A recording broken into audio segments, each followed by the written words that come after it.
So here we are. A customer is having problems with their 2630 display in the cab of their combine, and it say it's late at night in the evening or you're a long ways away from the dealership. Remote display access is going to give us the first line of defense in trying to remedy that problem before we'd have to send a technician out to remedy that. So as I click on the remote display access button, we are waiting for the machine response.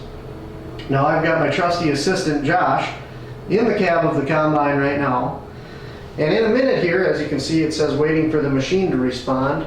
He is going to get a message on his screen which says, Steve Nugent from Frontier Ag and Turf would like to view your display. He would have the option to cancel that if he doesn't want to show me anything. If he presses accept, we will then see a nice exact copy on this screen of what he has on his screen. So we can then give instructions as to how to fix any simple problems that might be taking place. Okay. Alright, Josh has gotten the message saying that I would like to see his screen, and now as you can see I'm looking at an exact copy of what's going on in his combine right now. You'll notice that there's a blue box outlining the display. Josh sees that too in the cab, and that lets the operator know that there's a remote session going on. As soon as we cancel our session, that blue box goes away on his display. So Josh, since we're at this stage, let's go through a few of the setup procedures that we need to do on every combine or every planting or spraying operation. On the right hand side there, do you see the resources button? Yes. Let's press that. And as you can see, there's only about a second or two delay from when I tell him to hit a button till when he does. Let's change that field from field 1 to field 2. We might have to make a new one.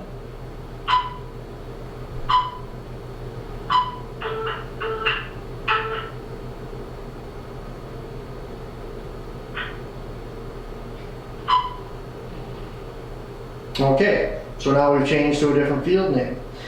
Now let's go to equipment on the right hand side, Josh.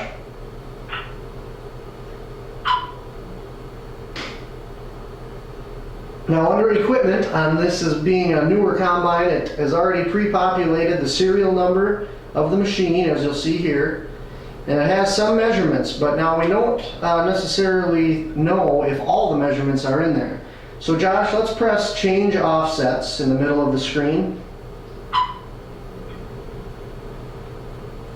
And we see that we do have all the measurements we need. The measurement D down here, D as in dog, sometimes is a 0 when we first fire up one of these machines. So it's always good to come in here and check that.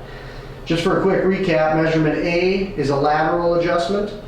Measurement B is the inline distance from the non-steering axle to the GPS receiver. And measurement C is the inline distance from the non-steering axle to the connection point of the header. Okay, Josh, you can press accept at the bottom of that page. Now let's go to header at the top of the page. We see that it's set to chopping corn head at 608C. That looks good. Let's press change offsets there. And it looks good there. We have A being an inline distance from connection point to rear of implement. On a combine with a head, that distance literally is 0. B being an inline distance from the front to the rear of the implement is about 6 feet on a corn head, give or take. It doesn't have to be exact, but we need something in there so it knows that there's a head out in front. Okay, Josh, you can press accept at the bottom of that page. But now here, I see something funny at the bottom of this page. Our implement width is 30 feet, but our track spacing is 29 feet. Well, that's not going to work very well for us with a corn head because we want to be exactly 30 feet apart. Let's press that change widths button.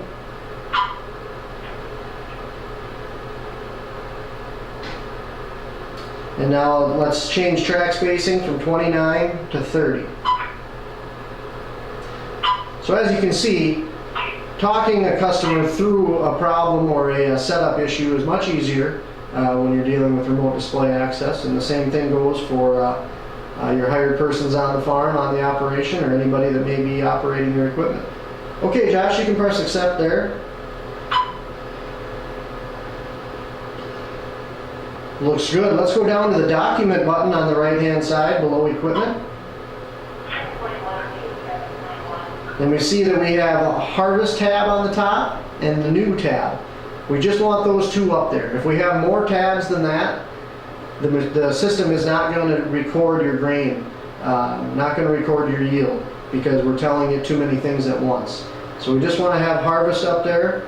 We have crop type and variety, so we're good to go. Josh, if you hit the totals button there on the bottom right,